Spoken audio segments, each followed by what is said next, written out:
Students welcome back to the smart box. मैं हूं Saqlain sir. I hope आप लोग सब ठीक होंगे। यहाँ पर आपके एग्जामिनेशन जो है वो आगे बढ़ गए हैं, तो आपको टेंशन लेने की कोई भी ज़रूरत नहीं है। आई होप आप लोगों ने क्वेश्चन बैंक जो है सॉल्व करना स्टार्ट कर दिया होगा। मुझे बहुत सारे बच्चों की रिक्वेस्ट आई कि क्वेश्चन बैंक में जो स्टार्टिंग के सम्स है ना वो बहुत ईजी है, क्योंकि वो सब टेक्चुअल सम्स है।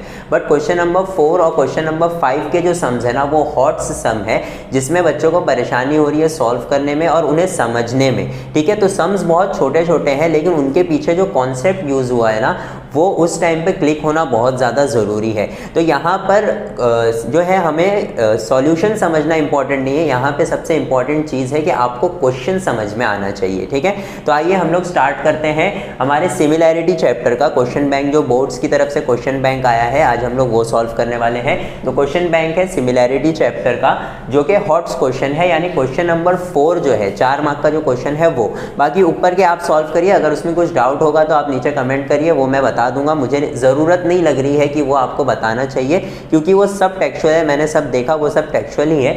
ये सारे सम्स जो है वो टेक्सचुअल नहीं है। तो आई होप आपको यहाँ पर ये सारी चीज़ें समझ में आ जाएगी आज। ठीक है, तो आइए हम लोग फर्स्ट क्वेश्चन देखते हैं। हमारे क्वेश्चन बैंक का फर्स्ट क्वेश्चन क्या है? Side of equilateral triangle PQR is 8 centimeter. Then find the area of triangle whose side is half of the side of triangle PQR. यहाँ पे बोला हुआ क्या है, ध्यान से सुनिएगा। हमारा एक ट्रायंगल है, ठीक है, ये हमारा ट्रायंगल है PQR। अब ये जो ट्रायंगल है ना, इसके साइड्स कितने दिए हुए हैं? 8 सेंटीमीटर। और ये इक्विलेटरल ट्रायंगल है ना, इक्विलेटरल ट्रायंगल है, यानी PQ 8, QR 8 और PR भी 8 सेंटीमीटर है। ठीक है, आगे पढ़ते हैं। Side of equilateral triangle PQR is 8 centimetre. इतना तो हमको समझ में आ गया। आगे क्या बोल रहा है? Then find the area of triangle whose side is half of the side of triangle PQR। अब इसी की तरह एक और इक्विलेटरल ट्रायंगल है, ठीक है, यहाँ पर एक और ट्रायंगल है जिसका जो साइड है ना वो इस PQR के साइड से क्या है? हाफ है।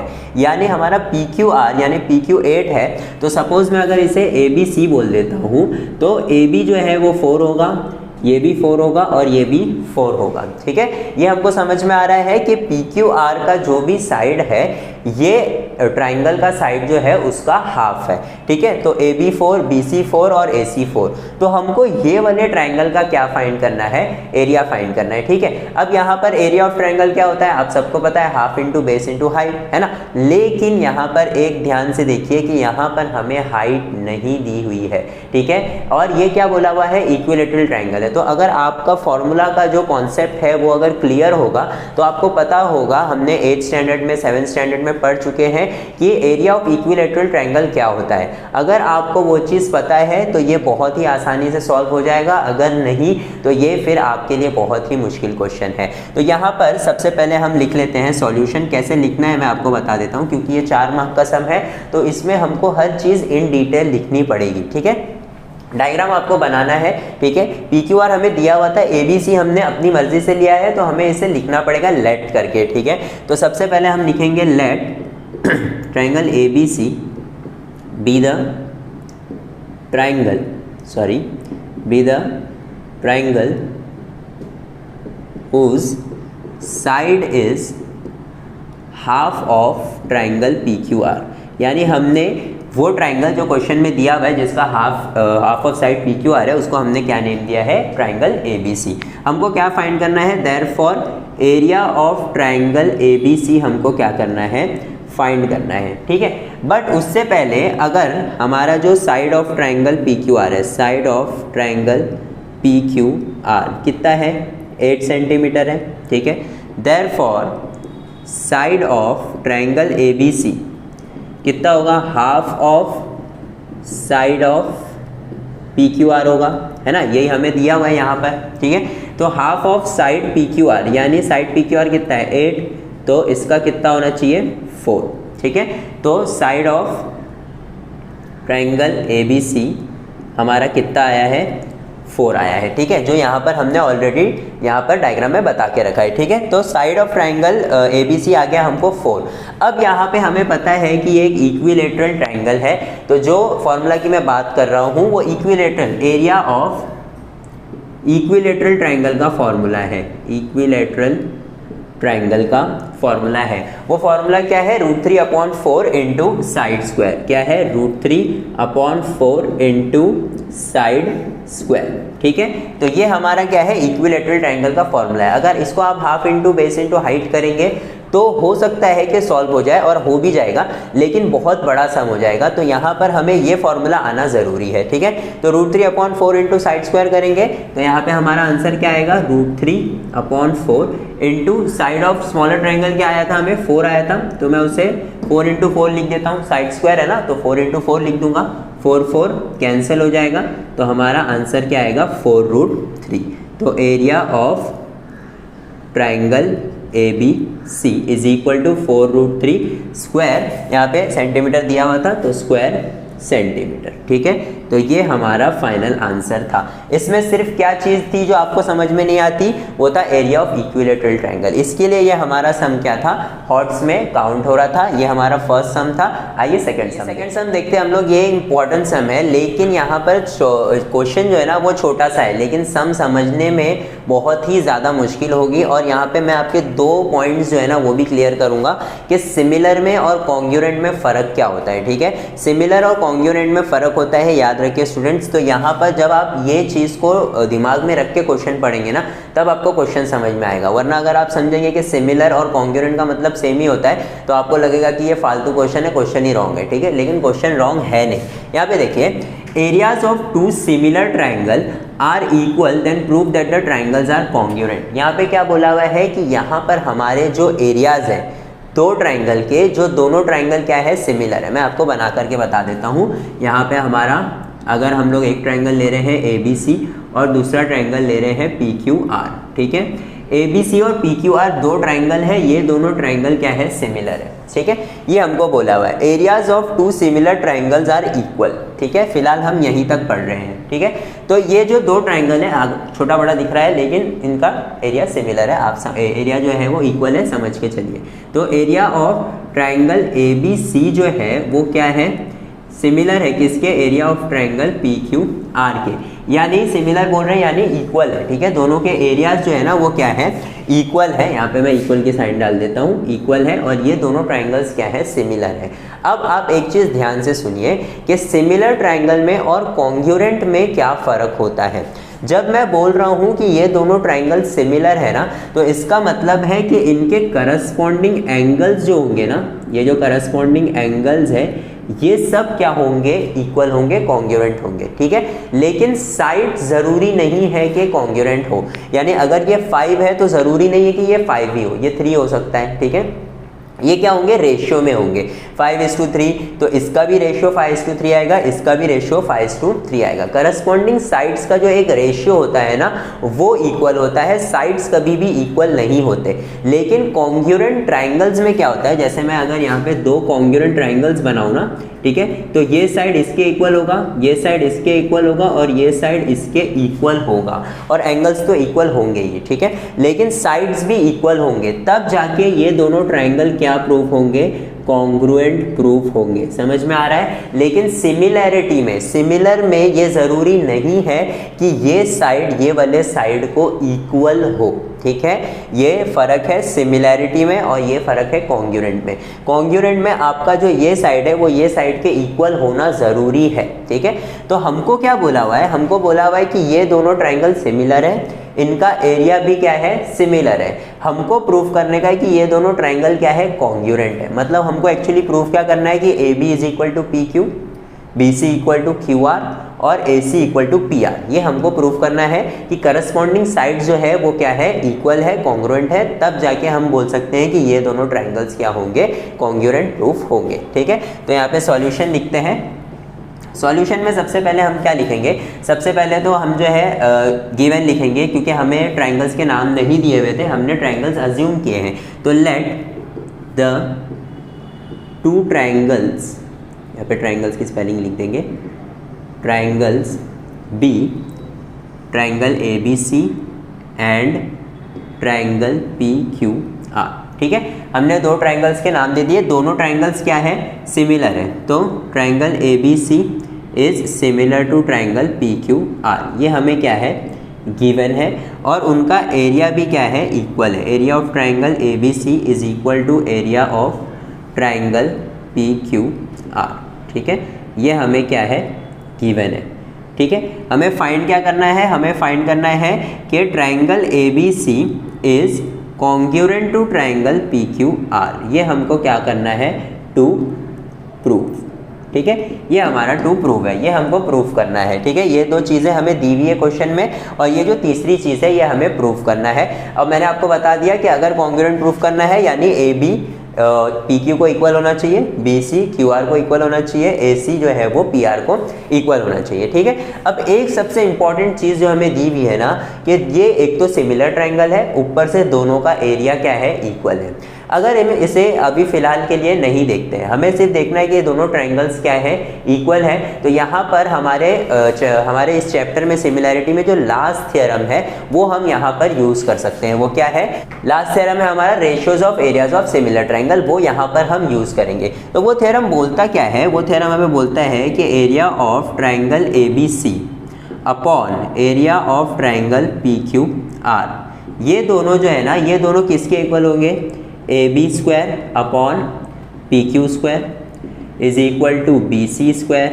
Upon Q R square is equal to A C square upon P R square. ठीक है, यहाँ पे हम रीज़न लिखेंगे क्या, ratio of area of similar triangle, यहाँ पे हमने रीज़न लिख दिया। ठीक है, क्योंकि हमें सिमिलर तो दिया हुआ है ना, सिमिलर दिया हुआ है तो हम ये चीज़ यूज़ कर सकते हैं। ठीक है, अब ये हमने लिख दिया। अब एक चीज़ आपको मैं बता दूं कि दोनों का एरिया क्या है, इक्वल है। ठीक है, तो ये ए बी सी की जगह या ये पी क्यू आर की जगह मैं ए बी सी लिख सकता हूँ क्योंकि दोनों इक्वल है। तो मैं यहाँ लिख देता हूँ area of triangle A B C upon area of triangle A B C is equal to A B C is equal to A B square upon P Q square. तो ये कैंसिल हो गया, क्या हो जाएगा, 1 हो जाएगा, है ना। फिर ये पी क्यू को मैं यहाँ पे लेके आके मल्टीप्लाई कर सकता हूँ, आगे यहाँ कंटिन्यू करता हूँ, तो क्या हो जाएगा, P Q square is equal to A B square, है ना। ये पी क्यू यहाँ पर आ गया तो P Q square is equal to A B square हो गया।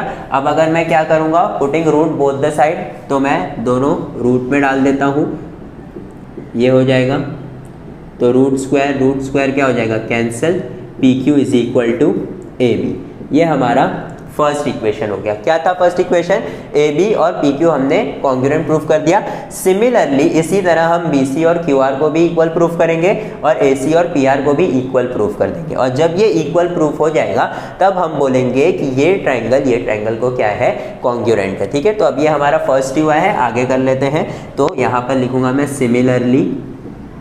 सिमिलरली ये लिखूंगा मैं B C is equal to Q R equation 2 और A C is equal to P R, ये मेरा इक्वेशन 3 हो गया। ठीक है, तो यहाँ पे एट दी एंड में क्या लिखूंगा, फ्रॉम इक्वेशन 1, 2 एंड 3 क्या बोलूँगा मैं, triangle A B C is congruent to triangle P Q R. ठीक है, तो यहाँ पे ये सम भी बहुत इजी था, बस हमें ये चीज़ समझनी थी कि सिमिलर और कॉन्ग्रुएंट में फ़र्क क्या होता है। एक और बार बता देता हूँ कि अगर हमारे ट्राइंगल सिमिलर है तो उनके करस्पॉन्डिंग एंगल्स कंफर्म इक्वल होंगे। वही चीज़ कॉन्ग्रुएंट ट्राइंगल में भी होती है, लेकिन दोनों में डिफरेंस ये है कि इसका साइड इसके साइड के इक्वल हो ऐसा ज़रूरी नहीं है, लेकिन कॉन्ग्रुएंट में इसका साइड इसके साइड के इक्वल होना ज़रूरी है, जो कि हम लोग ने यहाँ पर प्रूव किया। तो यहाँ पर हमारा ये सेकंड सम खत्म होता है। आइए थर्ड सम देखते हैं। यहाँ पे थर्ड सम भी हमारा बहुत ज़्यादा इंपॉर्टेंट सम है। क्वेश्चन पढ़ने में बहुत ज़्यादा चिंदी है लेकिन समझ में नहीं आ रहा है। ठीक है, कि करना क्या है। यहाँ पर बहुत इजी है, लेकिन कुछ 2-3 स्टेप आप कर भी लोगे, लेकिन फाइनल आंसर तक पहुँचने के लिए ना आपको कॉन्सेप्ट की ज़रूरत पड़ेगी। ठीक है, तो मैं वो यहाँ पे बताता हूँ। सबसे पहले क्वेश्चन हम पढ़ लेते हैं। क्वेश्चन कभी भी ब्रेक करके पढ़िए, याद रखिए, और 3 से 4 बार कम से कम पढ़ने की कोशिश करिए, क्योंकि एक बार में समझ में नहीं आता है। ठीक है, इसीलिए इसको हॉट्स बोलते हैं। Two triangles are similar, smaller triangle sides are 4, 5, 6 centimetre. ठीक है, यहाँ पर दो ट्राइंगल है, एक बड़ा है एक छोटा है, ये तो हमें पता चल गया। डायग्राम ड्रॉ कर लेते हैं। एक हमारा छोटा ट्राइंगल है, एक हमारा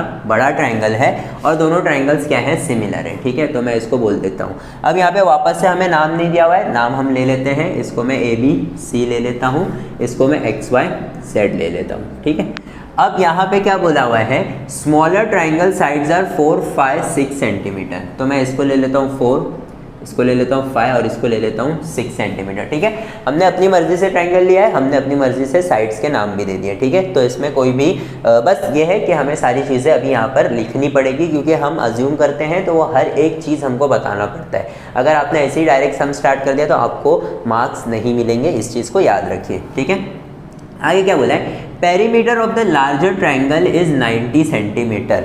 अब यहाँ पे पेरीमीटर होता क्या है मैं आपको बता दूं, बहुत सारे बच्चों को पता भी होगा, बहुत सारे बच्चों को नहीं पता होगा, तो मैं बता दूं।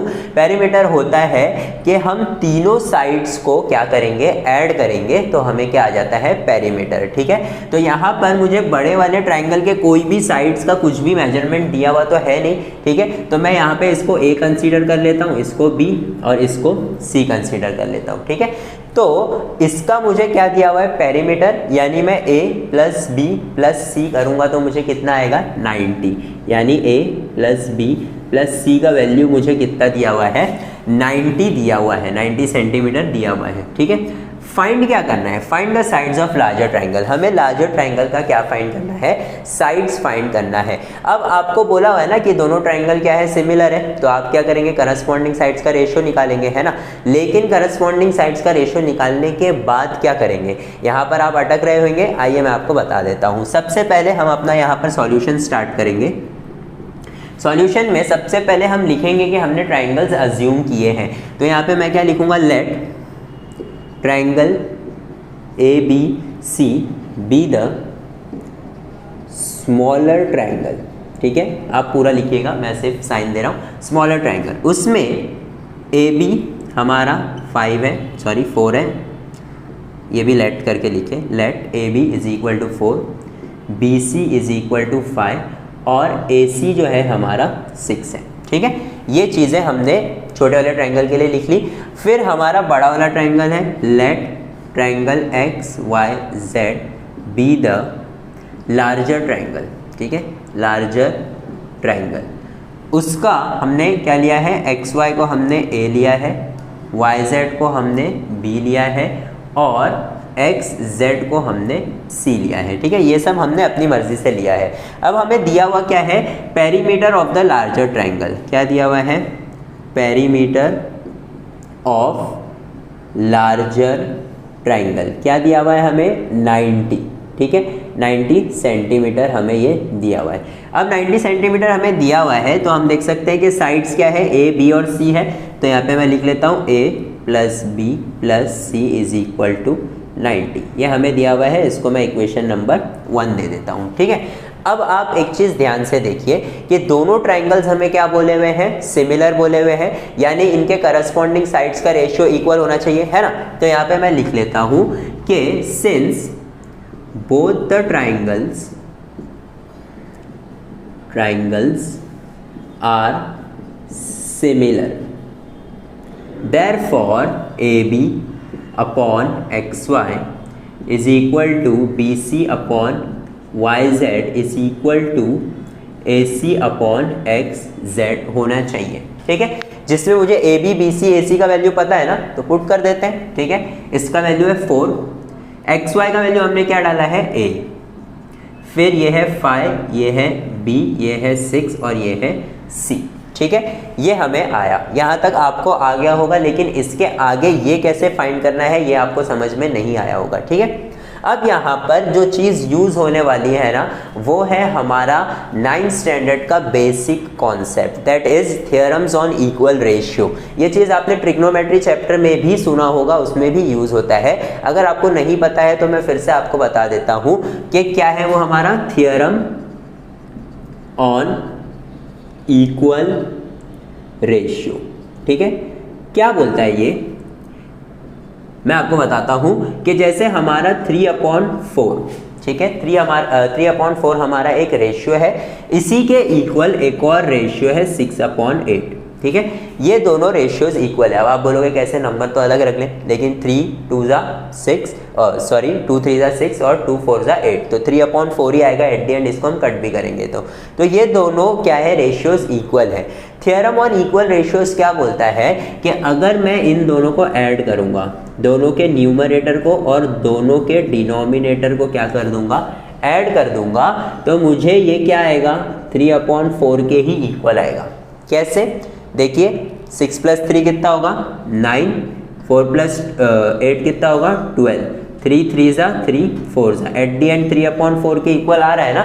तो यही हमारा थ्योरम ऑन इक्वल रेशियो बोलता है। क्या बोलता है कि अगर दो रेशियोज हमारे इक्वल है तो उनके न्यूमरेटर्स और डिनोमिनेटर्स को हम अगर ऐड कर देते हैं तो एट दी एंड वो हमें इसी के रेशियो के ही इक्वल आंसर देता है, that is known as theorem on equal ratio. तो यहाँ पर भी हम क्या करेंगे, ये और ये रेशियो क्या है, इक्वल है, ठीक है। तो मैं क्या करूँगा, 4 + 5/a + b, ठीक है। और ये जो पूरा रेशियो होगा ना, ये पूरा रेशियो इसके इक्वल है और ये रेशियो इसके इक्वल है, तो एट दी एंड ये रेशियो भी इसके इक्वल होगा। तो वापस में थ्योरम ऑन इक्वल रेशियो, यानी इसको इसको और इसको मैंने ऐड किया और इसको इसको और इसको मैंने ऐड किया, ठीक है। तो ये किसके इक्वल होगा, 4/a के इक्वल, सपोज है ना, 4/a के इक्वल। 5/b के भी लिखोगे तो भी चलेगा, 6/c के लिखोगे तो भी चलेगा। यहाँ पे रीजन क्या आएगा, थ्योरम ऑन इक्वल रेशियो, ठीक है। अब यहाँ पे देखो, यहाँ पे 4 + 5 + 6 कितना होगा, 4 + 5 9, 9 + 6 15, तो यहाँ पे मैं लिख लेता हूँ 15। अब a + b + c का वैल्यू तो हमने पहले से फाइंड करके रखा है, दैट इज 90, तो मैं इसकी जगह पे 90 लिख सकता हूँ, इज इक्वल टू क्या आ गया, 4/a।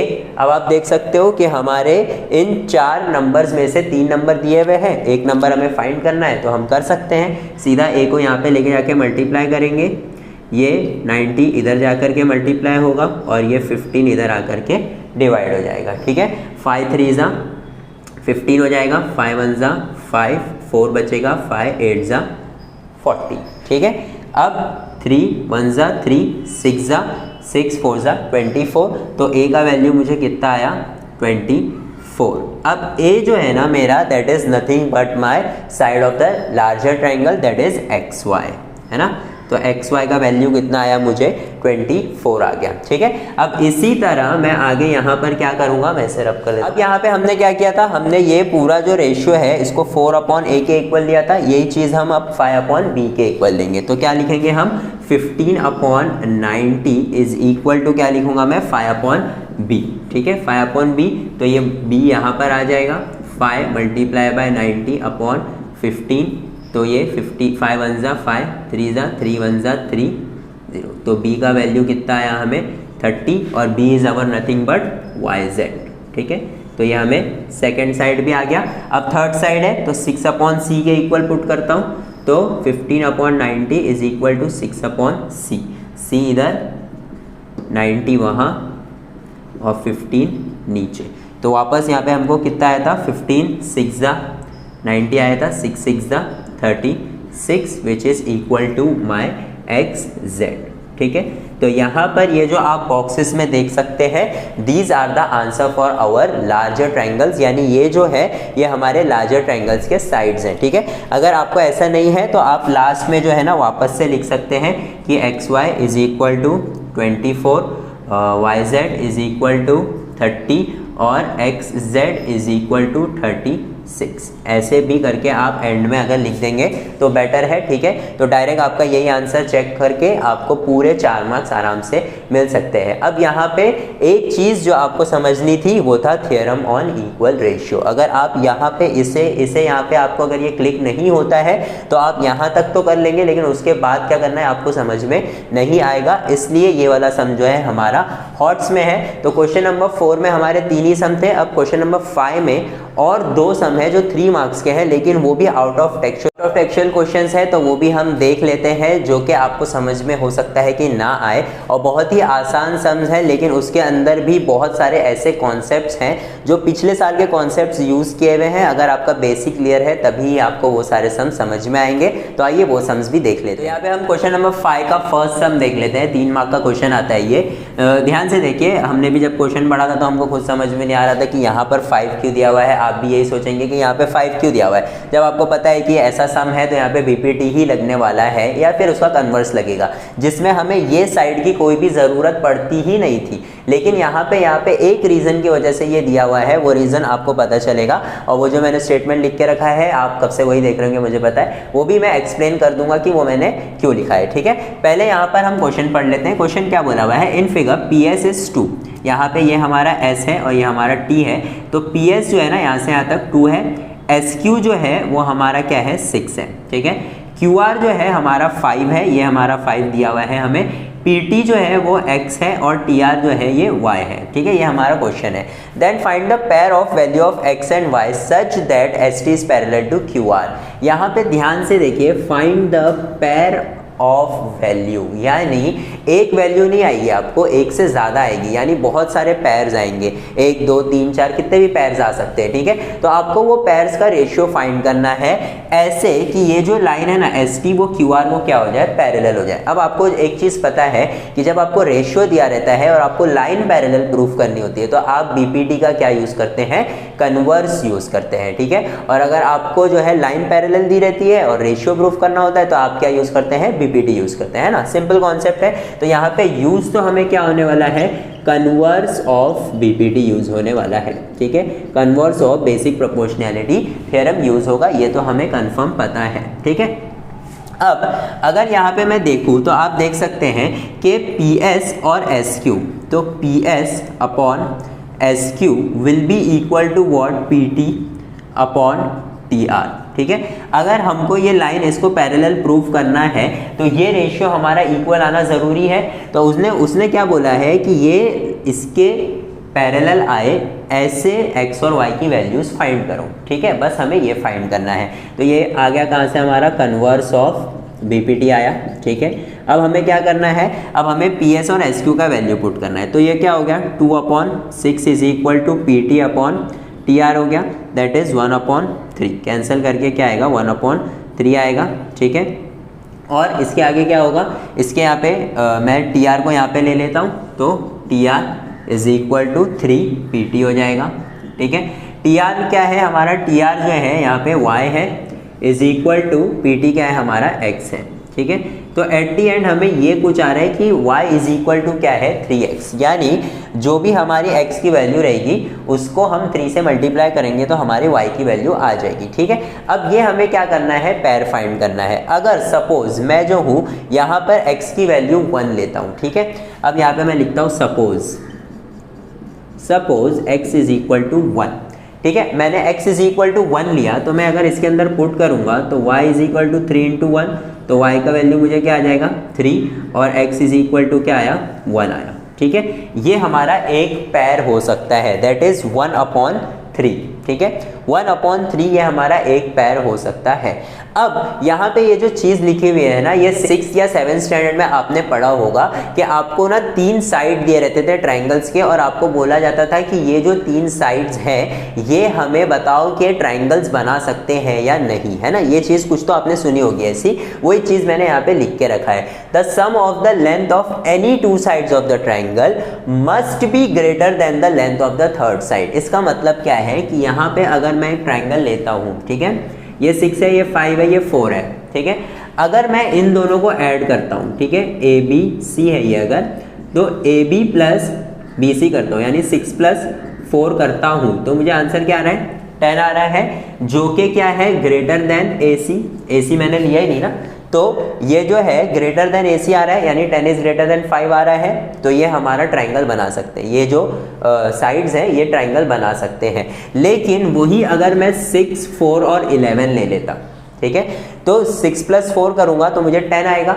लेकिन क्या AB + BC greater than AC होता, क्या नहीं होता। तो यहाँ पर क्योंकि ये चीज़ सेटिस्फाई नहीं कर सकती, ये चीज़ सेटिस्फाई नहीं कर सकती, इसके लिए 6, 4 और 11 ये ट्राइंगल्स के साइड्स नहीं हो सकते। ये हमारा कॉन्सेप्ट था 6 या 7 स्टैंडर्ड में, वही चीज़ यहाँ पर यूज़ होगी। अब आपको पता चलेगा कि ये जो QR दिया हुआ है ना यहाँ पर, ये उसी के लिए दिया हुआ है। देखिए अब यहाँ पर आपको क्या आया, x का वैल्यू 1 आया, y का वैल्यू 3 आया, तो ये PR कितना हो जाएगा, 1 + 3 4 हो गया। मतलब इसकी टोटल वैल्यू कितनी हो गई, 4 हो गई। इसकी टोटल वैल्यू कितनी हो जाएगी, 2 + 6 8 हो जाएगी। और ये हमें 5 दिया हुआ है, ठीक है, करके देख लेते हैं। PQ + QR, समझिए यहाँ पे मैं करता हूँ PQ + QR। PQ कितना है 8, QR कितना है 5, ठीक है, कितना होगा ये 13 इज ग्रेटर देन 4, है ना, ये सेटिस्फाई कर रहा है। इसी तरह अगर मैं यहाँ पे क्या बोला हुआ है, कोई भी दो साइड, एनी 2 साइड्स, तो इन दोनों को लिया ना मैंने, अभी मैं इन दोनों को लेता हूँ। 5 + 4 कितना होगा 9, जो कि 8 से बड़ा है तो सेटिस्फाई कर रहा है। फिर 8 + 4 कितना होगा 12, जो 5 से बड़ा है, यानी सेटिस्फाई कर रहा है। मतलब अगर मैं y का वैल्यू 3 और x का वैल्यू 1 लूँगा तो वो कंडीशंस को सेटिस्फाई कर रहा है, मतलब हमारा जो ये पैर है वो सही है, ठीक है। अब दूसरा, ठीक है, दूसरे में मैं अगर क्या करूँगा, इधर मैंने क्या पुट किया था, x का वैल्यू 1, तो यहाँ पे मैं सपोज x = 2 ले लिया मैंने, तो y का वैल्यू मुझे क्या आएगा, 3 × 2 = 6, ठीक है। तो क्या हो जाएंगे, ये जो पैर है हमारा y = 6 और x = 2। अब यहाँ पे मैं वो पुट करके देखता हूँ, यहाँ पे क्या आएगा 2 और यहाँ पर क्या आएगा 6, तो टोटल कितना हो जाएगा 8, ठीक है। अब देखो 8 + 5 कितना होता है 13 जो है 8 से बड़ा है, सेटिस्फाई कर रहा है। 8 + 8 कितना होता है 16 क्या है 5 से बड़ा है, सेटिस्फाई कर रहा है। वापस से ये दोनों साइड को ऐड करूंगा, 8 + 5 13 8 से बड़ा है, सेटिस्फाई कर रहा है। यानी ये पैर भी हमारा क्या कर रहा है, इस स्टेटमेंट को सेटिस्फाई कर रहा है। अब आगे बढ़ते हैं। सपोज कब तक करना है आपको, इसकी एक लिमिट है वो मैं आपको बताऊंगा। सपोज x = 3, ठीक है, तो y = हमारा क्या हो जाएगा 3 × 3 = 9, ठीक है, x = 3 और ये 9, तो यहाँ पे मैं अब लिख लेता हूँ 3, 9। अब मैंने समझो 3, 9 लिख दिया, तो यहाँ पे मेरा टोटल क्या आ जाएगा 12। अब देखिए 8 + 12 20 होता है, 5 से बड़ा है, सेटिस्फाई कर रहा है। 8 + 5 क्या होता है 13 होता है, 13 12 से बड़ा है, सेटिस्फाई कर रहा है। फिर 12 + 5 कितना होता है 17, जो 8 से बड़ा है, तो ये सेटिस्फाई कर रहा है, यानी ये पैर भी हमारा सेटिस्फाई करेगा।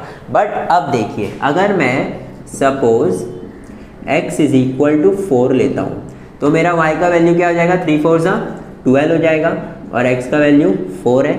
अब मैं यहाँ पे पुट करता हूँ 4 और 12, तो ये क्या हो जाएगा 60, ठीक है।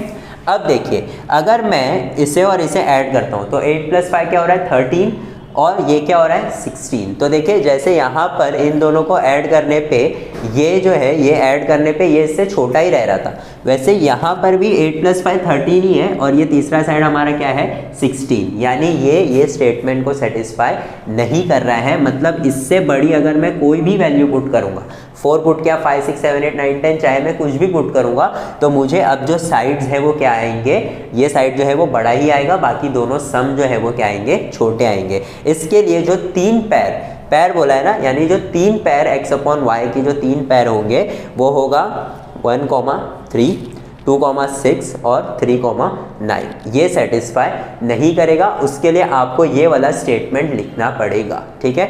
तो ये हमारा एक्चुअल सम था, ये हमारा स्टेटमेंट था जो हमने यूज़ किया है। अगर ये स्टेटमेंट आपको नहीं पता है तो ये सम आपके पल्ले पड़ने वाला नहीं है। तो हो सके तो एक बार और वापस से ये सम देख लीजिएगा, तो आपके लिए बहुत ही अच्छा होगा। आइए सेकेंड सम देखते हैं। तो यहाँ पे क्वेश्चन नंबर 5 का हम सेकंड सम देख लेते हैं। हमारा क्वेश्चन क्या बोल रहा है, an architecture have a model of building, the length of building is 1 metre, then the length of model is 0.5 centimetre. ये क्या बोलना चाह रहा है आप ध्यान से सुनिए। जैसे भी आपने एक आर्किटेक्चरल जो है ना ये देखा होगा, मॉडल देखा होगा, तो बिल्डिंग्स तो बड़ी बड़ी होती है, लेकिन वो मॉडल जो है ना वैसे ही सेम मॉडल आपको छोटा सा बना करके दिखाते हैं, ठीक है। तो इसीलिए ये सिमिलैरिटी में आ रहा है, क्योंकि जैसा मॉडल रहता है ना वैसे ही आपका असली जो प्रोजेक्ट होता है वो बनता है, ठीक है। तो सपोज कि ये हमारा जो है मॉडल है और ये हमारा जो है एक्चुअल बिल्डिंग है, ठीक है। तो यहाँ पर हमारा जो एक्चुअल बिल्डिंग में 1 मीटर होगा ना, वो उस मॉडल में कितना होगा 0.75 सेंटीमीटर होगा। ठीक है, ये हमें दिया हुआ है। अब यहाँ पे हमें क्या बोला हुआ है, then find the length and height of the model whose actual length is 22.5 metre. यानी लेंथ कितना है 22.5, यहाँ पे एक्चुअल लेंथ कितना है 22.5 मीटर अगर लेंथ है तो उसका मॉडल में कितना सेंटीमीटर का होगा, और अगर हाइट 10 सेंटीमीटर है, हाइट जो है वो 10 मीटर है, तो यहाँ पर कितना सेंटीमीटर होगा ये हमें फाइंड करना है। तो बहुत ही आसान है। ठीक है, आइए यहाँ पर देख लेते हैं। सबसे पहले हम लिखते हैं let the actual length 1 metre is equal to the length in model, और दैट इज कितना 0.75 सेंटीमीटर। यानी 1 मीटर इज इक्वल टू क्या है 0.75 सेंटीमीटर है, किसमें मॉडल में। असली में अगर 1 मीटर है तो मॉडल में 0.75 सेंटीमीटर होगा। ठीक है, आगे हमको क्या फाइंड करना है कि एक्चुअल में लेंथ कितना है। If in actual length is 22.5 metre, ठीक है, then length in model be X. ठीक है, देखो एक चीज़ पता है कि अगर हमें रेशियो लगाना है तो यूनिट्स क्या होने चाहिए, सेम होने चाहिए, उससे पहले हम रेशियो अप्लाई नहीं कर सकते। तो यहाँ पे 1 मीटर बोला हुआ है ना, 1 मीटर का मतलब क्या होता है 100 सेंटीमीटर, ठीक है, upon 0.75 centimetre is equal to, ये कितना है 2.5 मीटर है, इंटू 100 करेंगे तो वो सेंटीमीटर में कन्वर्ट हो जाएगा, और फिर हमें x की वैल्यू भी क्या आएगी सेंटीमीटर में आ जाएगी। ठीक है, तो ये x जो है यहाँ पर जाकर के मल्टीप्लाई होगा, यहाँ पे कंटिन्यू करता हूँ, x इधर जाके मल्टीप्लाई होगा, तो 100x is equal to 0.75 multiply by 2.5 into 100। ठीक है, ये हमारा क्या आएगा, ये हमारा ये यहाँ पर जाकर के मल्टीप्लाई करने के बाद आएगा। अब ये 100x है तो 100 वहाँ जाकर के हम डिवाइड कर देंगे, तो x is equal to 0.75 into 225 into 100 upon 100, तो ये कैंसिल हो गया। तो एट दी एंड हमें क्या करना है 0.75 इंटू 22.5 को मल्टीप्लाई करना है। तो x की वैल्यू क्या आएगी, हम इन सबको मल्टीप्लाई करेंगे तो 16.875 सेंटीमीटर। ठीक है, तो ये हमें किसकी वैल्यू आ गई, x की वैल्यू, जो हमारा क्या था लेंथ इन मॉडल। यानी अगर हमारा जो लेंथ है एक्चुअल लेंथ 22.5 मीटर का है तो मॉडल में अब वो हमारा कितने सेंटीमीटर का रहेगा 16.875 सेंटीमीटर का रहेगा। ठीक है, नेक्स्ट हमारा क्या है, इसी तरह हमें हाइट भी फाइंड करना है, तो लिख देता हूँ मैं एक्चुअल हाइट जो है, एक्चुअल हाइट हमारी कितनी है 10 मीटर की है। ठीक है, तो एक्चुअल हाइट अगर 10 मीटर की है तो वही हम सेम रेशियो से कंपेयर करेंगे, 100 अपॉन 0.75 इज इक्वल टू क्या होगा 10 इंटू 100 अपॉन y ले लेता हूँ मैं इसको, है ना, यहाँ पर ये जो है इसको मैं y ले लेता हूँ, मॉडल में जो है हाइट कितनी होगी। तो यहाँ पे क्या होगा, वापस से ये 100 cancel, 0.75 multiply by 10 is equal to y होगा, तो y का वैल्यू हमें क्या आएगा 7.5 सेंटीमीटर। तो y हमें कितना आया 7.5 सेंटीमीटर, तो यहाँ पे मैं लिख देता हूँ 7.5 सेंटीमीटर। यानी हमारा जो एक्चुअल लेंथ है अगर वो 22.5 मीटर्स है तो वो मॉडल में 16.875 सेंटीमीटर का होगा, और अगर 10 मीटर हाइट है तो वो मॉडल में 7.5 सेंटीमीटर का उसका हाइट होगा। तो ये हमारा जो है सेकंड सम था क्वेश्चन नंबर 5 का। अब यहाँ पर हमारा ये सिमिलैरिटी तो हो गया, पाइथागोरस थ्योरम में भी ना सिर्फ एक ही क्वेश्चन नंबर 4 में सिर्फ एक ही हॉट सम दिया हुआ है, वो भी हम यहीं पे कवर कर लेते हैं। तो नेक्स्ट वीडियो में जो है हम सिर्फ सर्कल के हॉट्स पुट करेंगे। तो यहाँ पे पाइथागोरस का क्वेश्चन नंबर 4 का हम लोग का एक ही सम है हॉट्स का, ठीक है, जो हमें क्वेश्चन बैंक में दिया हुआ है। और अगर आपको पाइथागोरस के और भी बहुत सारे सम्स हैं जो आपको अगर चाहिए तो मैंने पिछले वीडियोस में डाला हूँ हॉट्स के, उसके अंदर और भी इसके अलावा क्वेश्चंस हैं, ये हम लोग सिर्फ क्वेश्चन बैंक्स के सॉल्व करें। ठीक है, तो क्वेश्चन बैंक में हमारा जो पाइथागोरस का एक ही हॉट सम है क्वेश्चन नंबर 4 का, वो हमारा ये है, दिखने में बहुत ज़्यादा आसान सम है, बस आपको जो है देख सकते हैं कि 30 60 90 और 45 45 90 का जो कॉन्सेप्ट है जो पिछले साल का है और इस साल भी हमें उसका जो है थोड़ा सा दिया हुआ है, बस वो यूज़ करने आना चाहिए। ठीक है, अब यहाँ पे हम देख लेते हैं कि as shown in the figure हमको क्या फाइंड करना है, हमको एल के दिया हुआ है। एल के कहाँ पर है, ये है एल के 6√2 हमें ये दिया हुआ है। हमें क्या फाइंड करना है, हमें एम के और एम एल ये फाइंड करना है और एम एन ये तीन साइड जो है हमें फाइंड करनी है। ठीक है, तो सबसे पहले मैं देखता हूँ इन ट्राइंगल एम एल के, एम एल के में आप देख सकते हैं कि ये 30 डिग्री दिया हुआ है, ये 90 डिग्री दिया हुआ है। ठीक है, तो angle M K L is equal to 30 degree, angle M L K is equal to 90 degree. ये दोनों कहाँ से आया, ये दोनों हमें गिवन है। Therefore triangle M L K is a 30 60 90 triangle. ठीक है, 30 60 90 ट्राइंगल है हमारा एम एल के। ठीक है, यानी हम ये ट्राइंगल पे 30 60 90 थ्योरम लगा सकते हैं। ठीक है, अब यहाँ पे हमें फाइंड क्या करना है, हमें एम के फाइंड करना है। अब आप देख सकते हैं कि ये 30 है तो ये जाहिर सी बात है ये एंगल हमारा 60 होगा। ठीक है, अब हमें फाइंड करना है एम के, दैट इज हाइपोटेन्यूज। ठीक है, और साइड अपोजिट टू 60 हमें दिया हुआ है। ठीक है, साइड अपोजिट टू 60 हमें दिया हुआ है, तो हमें पता है कि side opposite to 60 degree is √3/2 the hypotenuse. ये किसके हिसाब से है, ये 30 60 90 थ्योरम हमें बोलता है। ठीक है, तो अब हम क्या करेंगे, साइड अपोजिट टू 60 क्या है, एल के, तो L K is √3/2 into hypotenuse क्या है, एम के। ठीक है, जो पहला पॉइंट है जो हमें फाइंड करना है। ठीक है, तो एल के का वैल्यू है 6√2 is equal to √3/2 into M के।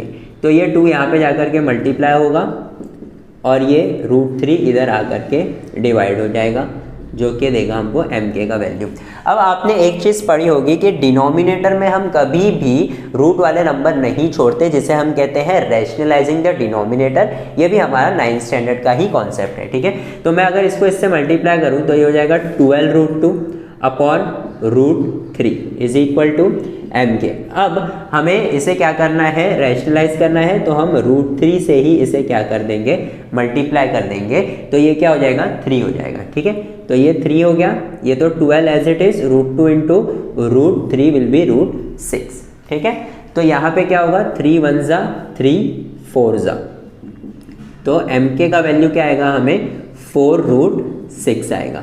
क्या आएगा, एम के का वैल्यू 4√6। ठीक है, अब √6 को हम √6 ही रहने देंगे क्योंकि उसके फैक्टर्स क्या होंगे, 2 और 3 होंगे, तो 4√6 एम के का वैल्यू हो गया।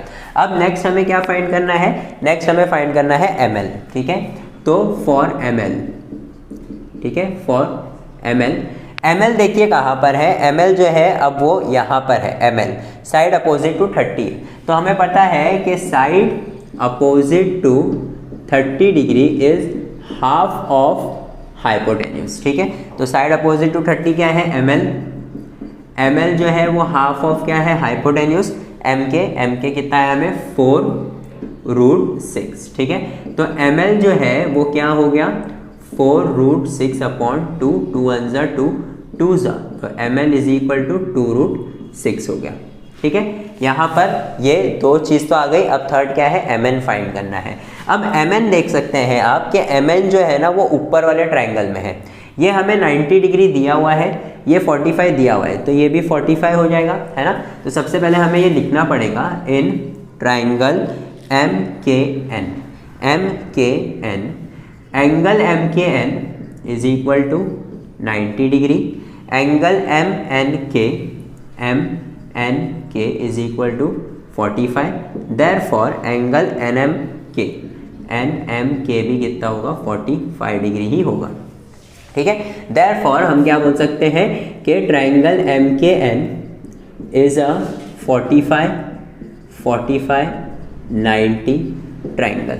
ठीक है, अब हमें पता है कि साइड अपोजिट टू 45 क्या होता है, side opposite to 45 degree is 1/√2 the hypotenuse. ठीक है, तो यहाँ पे हमें फाइंड क्या करना है, एम एन, Mn हमारा ये है जो कि हाइपोटेन्यूस है, ठीक है। तो अब हमें यहाँ पे Mk पता है ना, Mk हम फाइंड कर चुके हैं। तो Mk यानी side opposite to 45 is 1/√2 the hypotenuse that is Mn, ठीक है। तो Mk का वैल्यू हमें पता है, यहाँ पे Mk का वैल्यू है 4√6 is equal to 1/√2 into Mn, ठीक है। ये √2 यहाँ पे जाकर के मल्टीप्लाई होगा, तो Mn का वैल्यू हमें क्या आएगा, ये √2 इंटू ये √12 हो जाएगा। अब 12 के फैक्टर्स क्या क्या हो सकते हैं, 12 के फैक्टर्स हो सकते हैं 2, है ना, 2, 2 और 3। तो मैं 12 को 2√3 लिख सकता हूँ, तो 4 into 2√3 that will be nothing but my 4 2 ज़ा 8√3। ये मेरी Mn की वैल्यू है, समझ में आ गया। तो यहाँ पे हमने Mk, Ml और Mn भी फाइंड कर लिया है। ये हमारे पाइथागोरस का हॉट्स का सम था, ठीक है। ये बहुत ही आसान सम था। इसी तरह से जो भी पाइथागोरस में और भी बहुत सारे हॉट सम्स हैं उसकी मैंने वीडियो पहले डाल चुका हूँ, लिंक डिस्क्रिप्शन में मैं डाल दूंगा, आप वहाँ पे जा करके रेफर कर सकते हैं। तो ये सारे हमारे जो थे दोनों चैप्टर के hot sums from question bank थे। इसके बाद जो है हम सर्कल चैप्टर्स के हॉट्स करेंगे जो कि बहुत ज़्यादा इंपॉर्टेंट है और बहुत ही लाइकली आस्क्ड क्वेश्चन है क्वेश्चन पेपर में आपके बोर्ड्स एग्जाम के, ठीक है। तो आप इस वीडियो को पूरा देखिए, ज़रूर शेयर करिए अपने फ्रेंड्स के साथ, और अगर आपको कुछ भी डाउट है तो आप नीचे कमेंट में पूछ सकते हैं। और अगर आपने हमारे चैनल को अब तक सब्सक्राइब नहीं किया है so please push the subscribe button and help us grow. Thank you for watching the smart box.